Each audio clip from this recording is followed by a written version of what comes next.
মিথিলা আক্তার নামে এক দিদিভাই আমাকে জিজ্ঞাসা করছে যে টেরাকোটা জুয়েলারি বানিয়ে সেটা পোড়ানোর পর বেশি দিন টেকসই হয় না কেন, হালকা প্রেসারেই ভেঙে যায় কেন।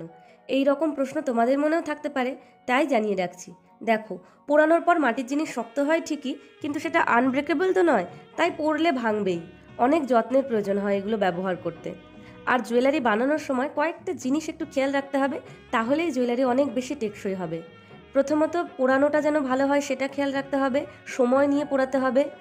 দ্বিতীয়ত, হিট রেজিস্ট্যান্ট নাইক্রোময়ের ইউজ করতে হবে। যে কোনো তার ব্যবহার করলে মরিচা পড়ে যেতে পারে, তখন কাঁচামাটির মতোই জুয়েলারি গুঁড়িয়ে যাবে একটু প্রেশার পেলেই। আর তৃতীয়ত, জুয়েলারি বানানোর সময় বা শুকানোর সময় কোনো রকম যেন কোনো ফাটল না থাকে, তাহলে কিন্তু জুয়েলারি টেকসই হবে না। ডিরেক্ট সানলাইটে শুকালে ফেটে যেতে পারে, তাই ঘরের নর্মাল টেম্পারেচারে 2-4 দিন রেখে শুকিয়ে নিতে হবে। টেরাকোটা রিলেটেড আরও এরকম ইনফরমেশন চাইলে এখনই সাবস্ক্রাইব করে দাও। আজ আসি, কাল আবার দেখা হবে অন্য কোনো ভিডিও নিয়ে।